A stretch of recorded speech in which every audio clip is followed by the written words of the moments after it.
the screen. Last time we went a little aside and talked about spheres and how to do like level of detail with spheres in OpenUSD. And since there isn't a level of detail concept yet originally in OpenUSD, you basically have to do your level of details by yourself, basically.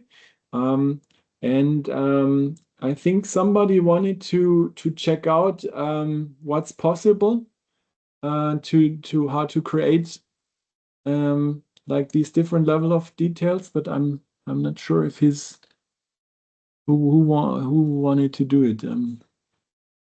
I think they're both not here, right? What we discussed the last time.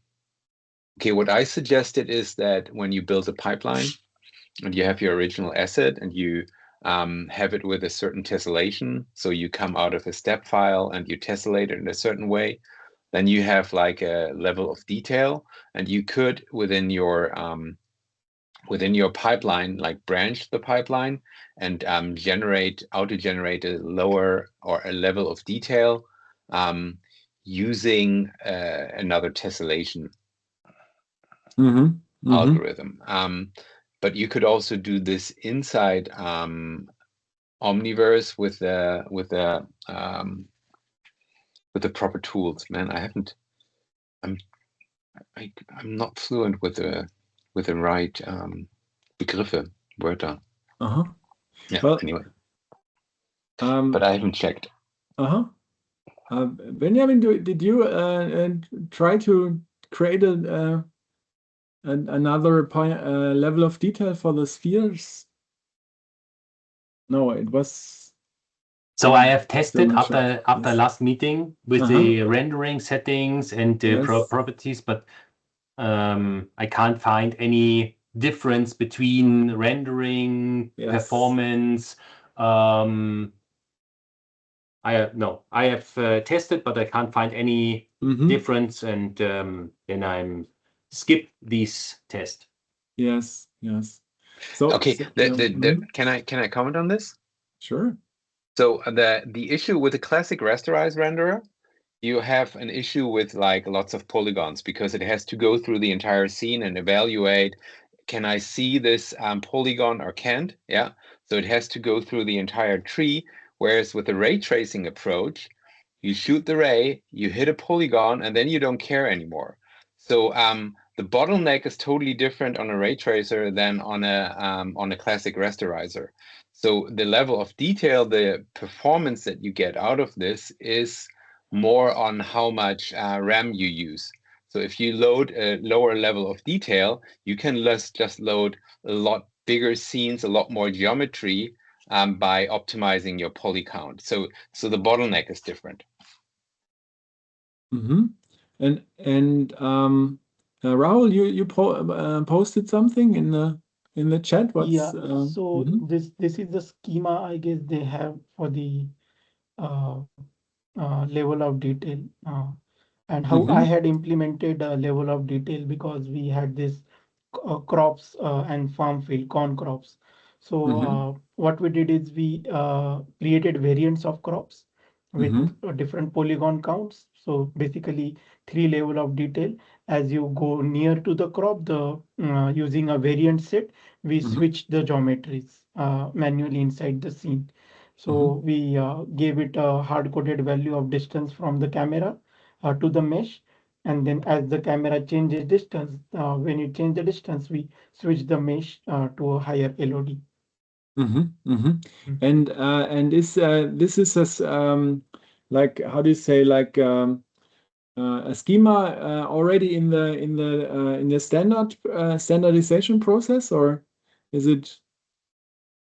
I just read about it somewhere on the documentation. Yeah. Because then there is this proposals. I don't know if you guys are aware.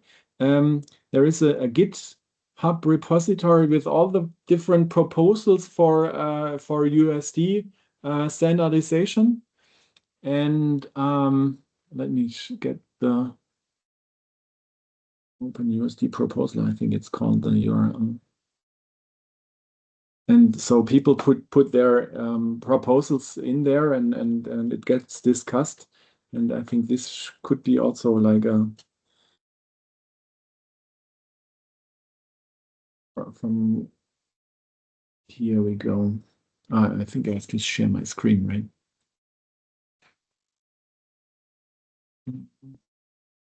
Share it. Yeah, go.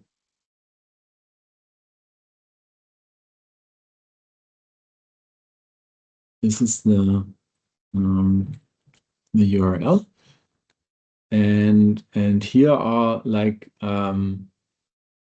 things that aren't yet standardized, but are discussed basically. Yeah. And yeah, one thing, yeah, I don't see it here, right? Not published, maybe? Draft? No. Maybe do you have a link on the open on some more documentation or USD geom logs? No, I don't see any documentation about it yet. No. I just Googled that and it takes me to this link. Yeah, yeah.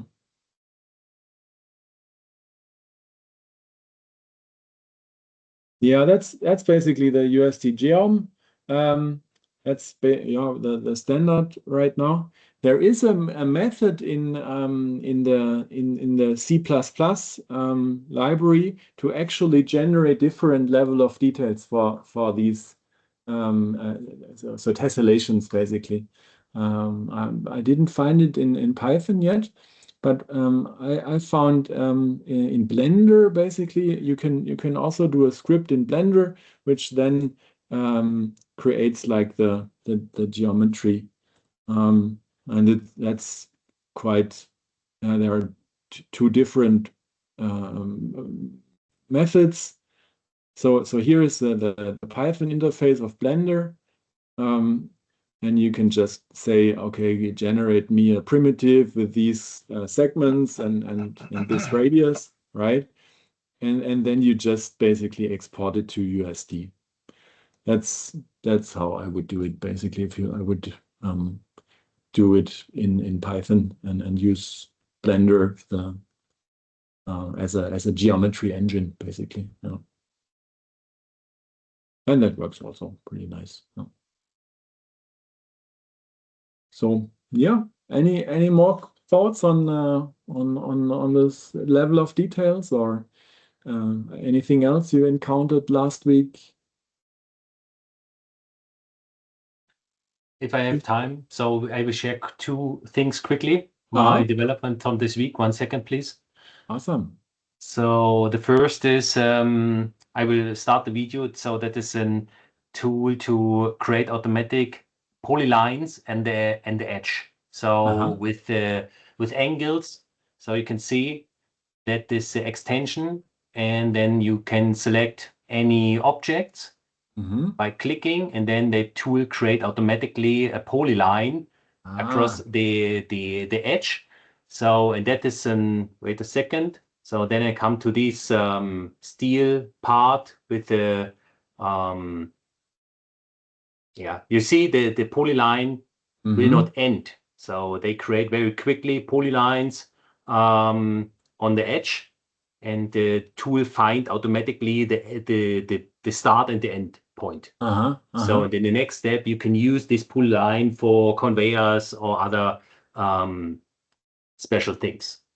So basically, what would be the an edge to spline, or what is it? Basically an edge to spline tool then, or is it an actual curve, or do you just generate? How is I check the edge and check if the edge are end, and if the then if I have all the coordinates of the edge, then I create a polyline. Yeah.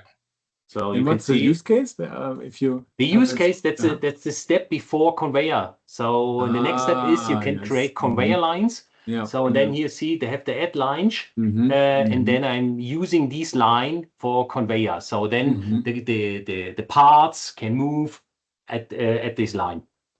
Ah, nice. Yeah. And the other one, let me show, is kinematic in USD Composer. So I create a tool to import CAD models with kinematic. In this example is robots, but I can import other things. I can move the joints. I can save pose. I can drag and drop by TCP the kinematic. So I don't need Isaac Sim. So all the kinematic is in USD Composer. So, and that makes it possible that user can import from different systems kinematic change with 3D data and put it here to USD Composer, can drive by joint, move by pose, and also drag by TCP. So. And what do you use to calculate the inverse kinematics? Is it like? That's the physics kinematic. That's a physics kinematic. Okay. So the use case is for the user that they must not thinking about the background logic. They can import the kinematic and use directly in the USD Composer. Nice. And anything that you do in here, can you still use the same stuff in Isaac Sim or Isaac Lab, or is it a dead end road? I have not investigated 1 minute in Isaac Sim. For me, it's important that USD Composer. The problem is Isaac Sim. It's I think not, I would say it's a better software. It's a different software for other companies, but I think the USD Composer is more for the end user and not for the developer. So, and here the extension or the functions what I'm develop is more for end users, that the user can open the study, import the data, and use it. So not as developer. So the developer in Isaac Sim for robotics have the knowledge, have the or the background infos, but that's more for end customer. Okay. Great. Yeah, nice. Thank you. Thanks. That's all. This is cool. Yeah, so can you import any model into this and then have the pose set up for the physics for that? I have, it's too not loud enough. Okay, yeah. Am I loud enough now? Please repeat. Okay, yeah. So can we import any CAD model of any industrial robot inside this and have the pose editor set up the pose? Or we need that model to be set up with rigs and constraints and then imported into Omniverse for this? I'm not sure I've understand correctly. The background idea is, so I'm using Process Simulate from Siemens. So in Siemens, you have the JTs, you have the kinematic, it's easy to define, and the users are working with Process Simulate. And now I have developed a button in Process Simulate, press export, the kinematic, the 3D model, convert it to USD, import the kinematic, the poses. So if the user are using Process Simulate, they click by one click, have the kinematic and the 3D model directly here in this stage. So they can use turntables, other 3D geometries. So that's not, you don't need any data or specialty data from the robotics. So you, in my case, I'm using exported Process Simulate data and load it to the USD. And does it export joints or is it just the hierarchy? Joints, kinematic, it's joints, the limits, the poses. Okay, yeah, that's cool. Yeah. So if you open the tree, maybe you can show the structure. Yeah, it's a video. It's a video I have on a separate PC. So sorry, let me check if it's open. Yeah, look. So here it's open. So it's a physics. It's a physics links. I'm not sure. Let me check if I can see. I'm open most of the time with the scope, so that it's. But yeah, probably it's. Here you have the physics joints under the scope, and then you have the kinematic. So I built with the kinematic joint and links, rebuilt it at the import. So, sir, are you having that extension inside the process simulate and you are directly exporting from there, or is it in somewhere in Omniverse? No, that's two. It's in one is the export and process simulate. That's a button. Okay. Then you can select the component or resource or whatever you want, and then export the files. So we export Does it need any kind of different license in process simulate? Because I'm a process simulate user, so that's why I'm a bit more interested Please in this. repeat. Please. So when you are using a process simulate, does it require any specific license to have that button? No. Okay. So I'm using the API from Process Simulate to export. I read the kinematic, the 3D geometry from the JT, the poses, all what is included, export it, and then I have a separate extension. So here in the video, it's only the pose editor, but I have a separate extension to import the data. So that's different extensions, like that is pose editor. The other one is import the data. So I'm not bring all together. I have separate extensions. One is for Process Simulate to export the data. One is for import the kinematic in USD Composer and convert all the data. And the third one is to pose editor, that the end customer only select the robot here, select, and then can move it. So where can I find all this kind of extensions? Yeah, very easy. You can find it on my website. Look. Wait a second. Look here. So you can post the link in the chat. Okay. Yes, that is please for post all the users. link in the chat. So I developed 2 weeks ago this marketplace for all NVIDIA users to share. You can share by free, it's no problem, but most of the time the users invest a lot of time and nobody will buy or sell or pay any money for that. And that was the reason to, if users are develop the extension, they have a place to sell his extension, promote it, and make commercial for that. Okay, so thank you.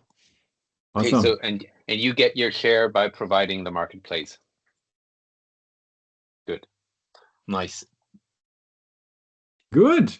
So yeah, Thank you. anything else you want to share? I would like to ask something about the Yes. solution.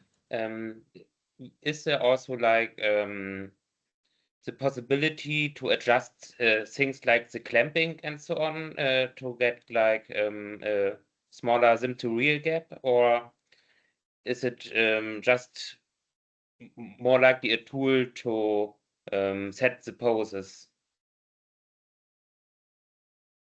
Give me 1 second. I must search my headphones. Go on, 1 second. I think the question was to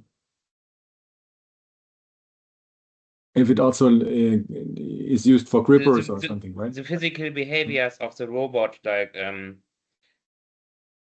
yes, I think he will be back, and then I can reformulate it. Please. Yes, my question was if there is a possibility to set the physical behaviors like the clamping of the joints to get a smaller sim to real gap, or a correct behavior of a robot which is not fully described yet. Like in Isaac Sim, we have got values to set there to get a correct behavior, and it would be also nice to integrate it as a slider or to place it inside your solution. I'm not sure I understand your request correctly. So let me explain. My use case is I have the data from the different software or from the robot vendor. So I have the definitions of the joints. So the joint one, an example, has the limits of negative 158. So that is definition for this robot. Currently, I can change under the kinematic the limits here. So, but it's not implemented now for change for the user. So you can edit under the properties of the kinematic, then you can change it. Yes. I'm not sure. Is that the question? No. I know that you can change it, but I guess what you put in the pose editor is like the inspector, or it's also like possible to get those slides for the rotation of the axis inside ISAC-Sim. But I guess it would be also nice to also implement those settings regarding to the axis below or with a drop-down menu, so you can adjust or fine-tune the robot within the pose editor. You mean that I edit the joins under the pose editor? So this one under the pose editor? Yes, and like if you would like, if you can click on the joint, you can like rotate the link, and there are also like settings to these joints, like those clamping or acceleration or maximum speed and so on. So okay, yeah. So yeah, I think you can extend the extension more and more and more. So you can edit a lot of more things, but currently I have not the requirement from the users. okay. I understand what you mean. So you have to, under process simulate, an example, you have the possibility under the joint to edit acceleration, Yes. functions, kinematic, linked, so different expert functions, but that was not the requirement. The requirement here is bring the kinematic and use decomposer, and the user can move the objects quickly. So I understand what you mean, but it's not currently in my extension it's not possible, but from the NVIDIA properties, it's possible. That's maybe an extension of the extension at some point in time, right? Yes. But yeah, maybe let's if there aren't any other questions or deeper, maybe go to the book and maybe do another little chapter.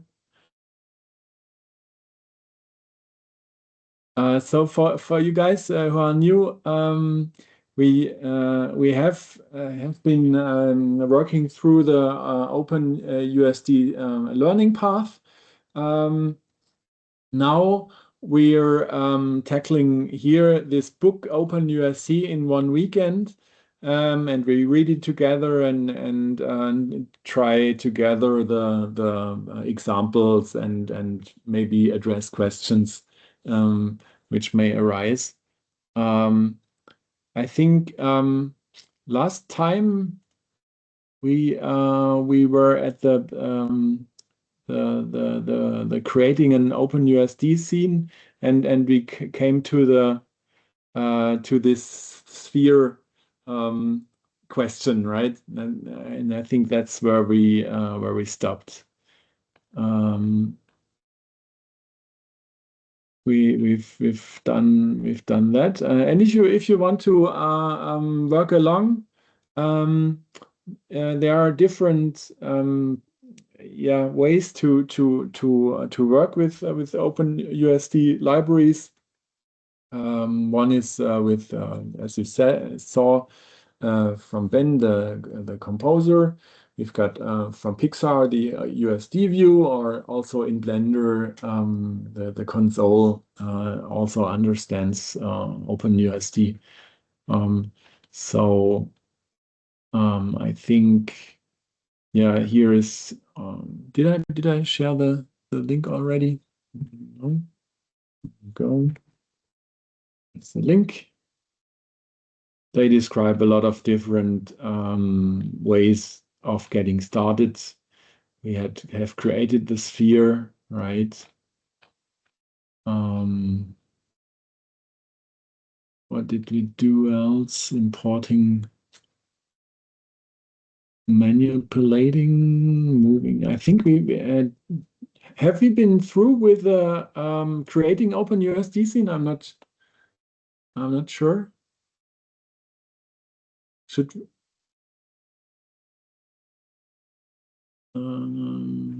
I think we stopped by generating the sphere. Right? Yes. Yeah. So introduce this for every that's also traversing the screen stage. Ah, yeah. So last time I think we ended up creating the sphere USDA. And I can open that as well. I think it was like here around somewhere. USD in the weekend, sphere.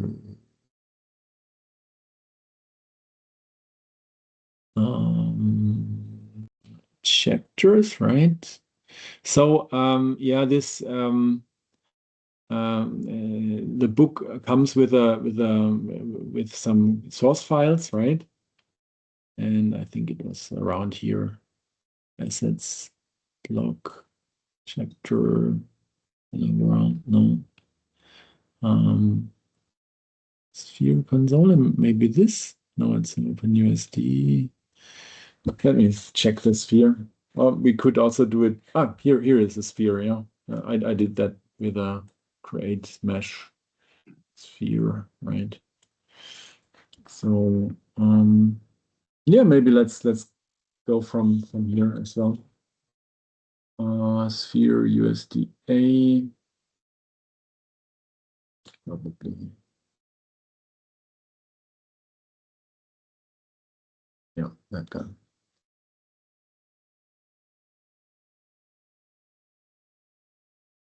Great.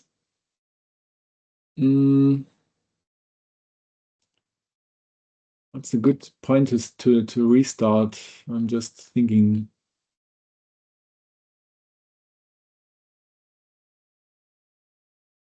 Here maybe let's create the sphere again. Maybe this time we could use the script editor in USD Composer. I think we didn't do that yet as well. So here is the USD Composer. I just downloaded the source and started it. Created like a the sample USD Composer. And it has like a script editor as well, and you can code USD here with that. If you don't have USD Composer, you search for kit template, right? Check it out, or download the zip. Then I downloaded that kit template. See here, right? And you go repo template new to show you that as well.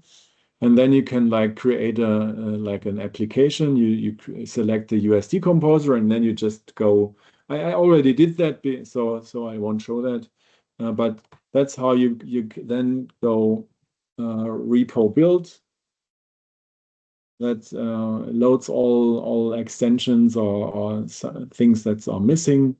And then you can go with repo launch, and you have your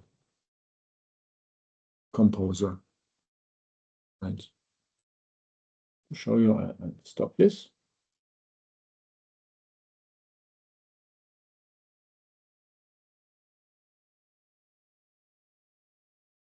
And it loads all the different extensions. So everything in Composer is an extension. Which makes it very adaptable to our needs. And so I think the efforts to provide a marketplace for extensions is very good. No?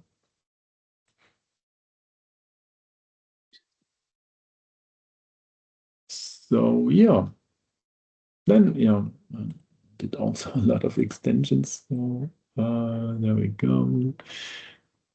And let's now use this and the book and follow along to create again our sphere. And I think then we are again on the same page. Can I have two side notes? Sure. Okay. First side notes. You showed your the script editor in there, right?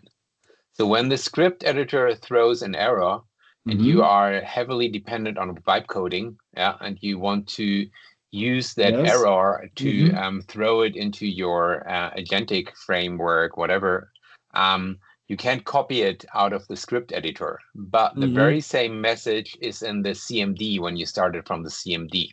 So you can grab it from there. In the beginning, I just screenshotted the script editor, which totally sucked until I found out that I've got the same there. So that's one thing. And if you wonder how a minimum setup of a USD scene could be, because it's described in the documentation from Omniverse somewhere, but not really. I dropped the link here because I have on my GitHub repo just a minimal setup, which is actually a batch script or a Python script on a batch. What is it called? Bat-tai? I don't know. So you can run this, and then it will generate a folder structure and a minimum USD scene, and I'll describe of how I made it and why I made it this way. So this is a good start just to get started. Also, the link we shared before with a presentation of NVIDIA, the last live talk about automating 3D pipelines with AI agents. If you want to go this path, that's a good start or good input along with Jan's information. So yeah, that's maybe also next time we just follow this path as well. Using like agents to get started. I think for now we try with a script editor by hands, right? As we see it in the book. And let's see where we come to, right? So that's basically, you just also can like copy and paste the source here, right? We create a new stage. We define a world prim, right? What else? Here is the stage, Xform, sphere, and then we save it.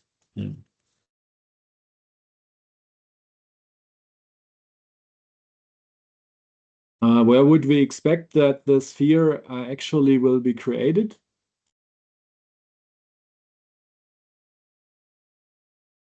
I would suspect in the working directory of our composer, but let's see. It did something.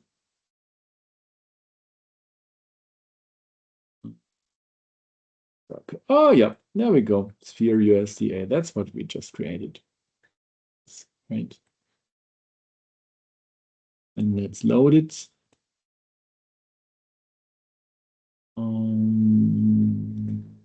Just have to. Let's see.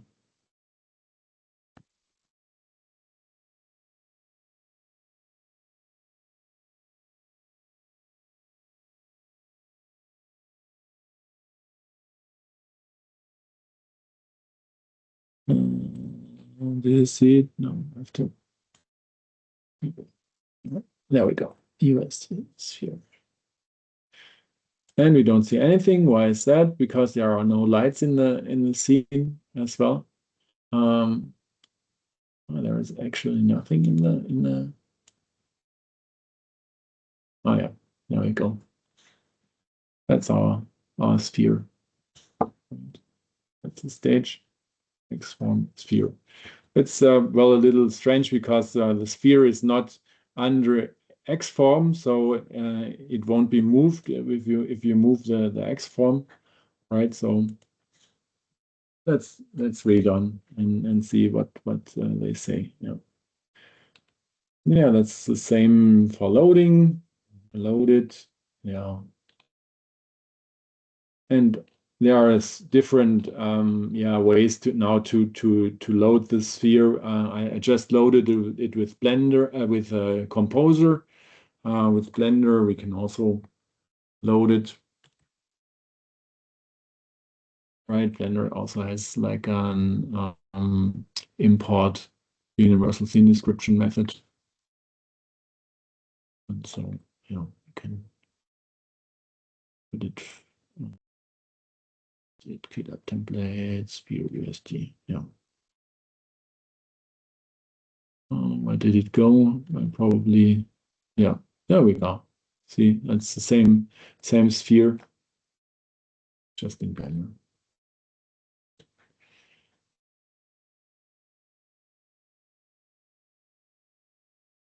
Yeah, I think that's basic.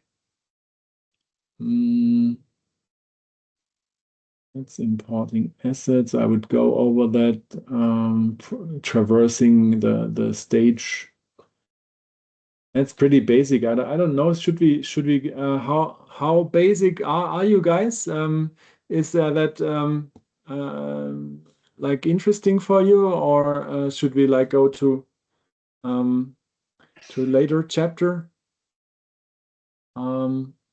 Maybe. And for later. Later. Who else is for later? Later. Who else is not for later? Who is for staying? Is staying? Yeah. So yeah, I think to take everybody with us, I think we will continue. It's okay. Then. Yeah. Okay. So then they talk about like the different elements of the USD library. SDF, Scene Description Foundation, is very important. And you get like the path of a prim here. Let's maybe use that, right? Traverse a stage and print the path. Let's do it with Composer again, I'd say. Since every Python implementation here uses the USD core libraries, you can do it in whatever you want. You can use here the scripting interface of Blender as well as the script editor in Composer. It doesn't make a difference for the USD calls, so that's really neat as well, right? Here in Composer, maybe if you're not familiar with it, there are snippets which are also interesting or useful to use. Here, for example, if we don't want to open a stage from a file, but we want to use the stage in the Composer as we have it here, we can use this snippet get USD stage, right? And you have to be careful because it always overrides, if you select a snippet, the current content of this tab, right? And so you either can create a new tab and then select the snippet here, right? So you don't lose anything. But here I just said, okay, we want to get the current stage, which is this. If we print that, you get like like this stage. And now let's traverse it and get. I don't know if there's also some snippet for that. I don't think so. So we use the source of this, right? It says for each prim in the stage, print the prim path, right? And the path string you don't actually, don't really need this, but yeah, let's see what happens, right? We say for prim, zip. Yeah, that's what it did. Let's make it larger. So it just got every prim in the stage, world X from sphere, but also invisible prims, these are prims which are private to Omniverse. So you get also these camera prims and so forth. That's what you see here as well, right? In the layer. The session layer is also so if you look into the layer tab, you see all like the different elements also Omniverse uses. Here is the camera, for example, the light rig, and that's basically what we all get if we traverse our stage here, right? You get the composed stage. Yeah, sounds good.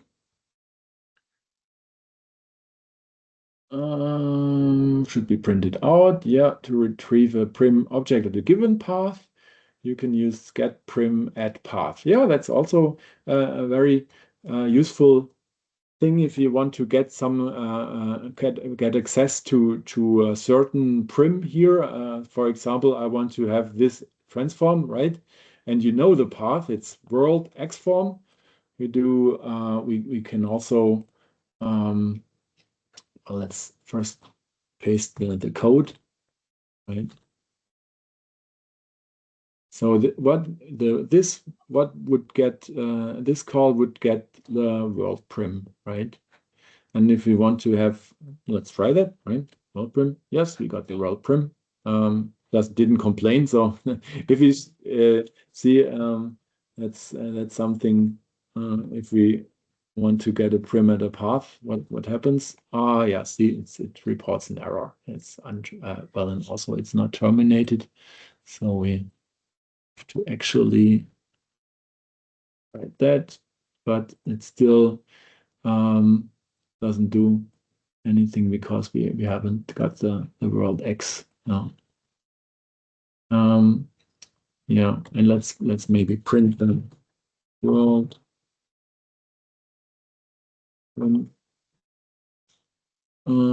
See, it has our prim, right? What happens if we do world X? Nothing, because it didn't get it. No? Oop. So here we got it. You can also clear the console here with right mouse click. And also, if you all want to know the path of a prim, you can go right click and say copy prim path, right? And if we paste it here, we have like the prim path. We got our sphere, right? Yeah, that's really basic. Getting the prims in the scene. So yeah, if you want to get the children of a given prim, it's here get children, right? You get a list with the children, and we can then iterate over the children. Yeah.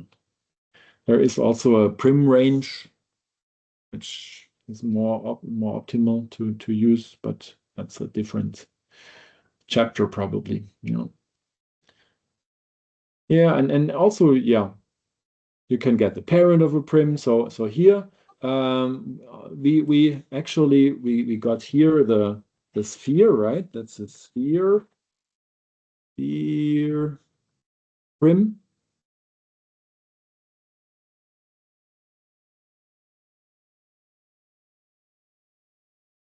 And if we want to get the world prim from the sphere prim, we can like get the parent of the sphere prim, right? That should be the world prim. So I say pre-prim equals here sphere prim get parent, right? And let's print that as well. P prim. What should we expect? We should expect that it prints the sphere prim, and then it should print the world prim. Let's see. Yeah, that worked, right? So that's basically how you navigate through the prim structure, right? Also, removing a prim is done with the stage, but that's mostly not a good idea if you work with composed scenes. So it's better to deactivate a prim mostly, or set it in invisible. Depends on the use case, but let's see what happens if we do this, right? Stage, remove prim, world X form. So we expect for this to disappear, right? Let's see. It worked, yeah. So yeah, maybe so far for today. I think before importing assets, we call it a day. I also have to leave a little more early to the train. Yeah, I'd say we'll leave it today at this place. If you guys want to stay in the call, feel free to stay and discuss.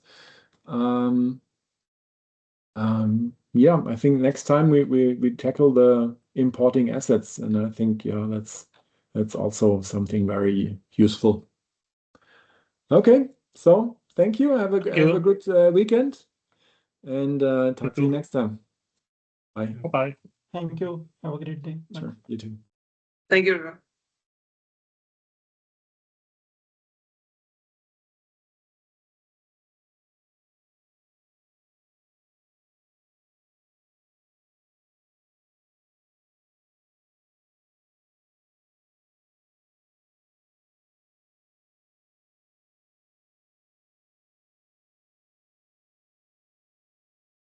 My mic was turned off.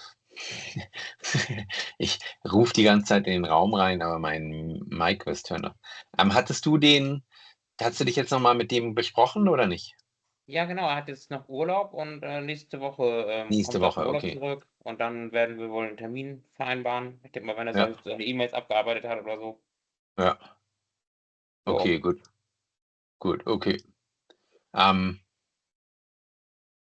Wenn du mit ihm sprichst, zieh dir ein anderes T-Shirt an. Ja.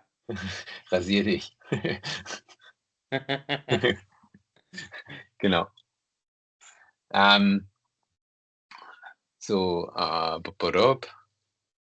Genau, ich habe sonst jetzt auch nichts gerade. Ich habe gleich einen anderen Termin im Anschluss. Okay. Genau. Gut, okay. Alright, bye. Also, bis dann. Ciao.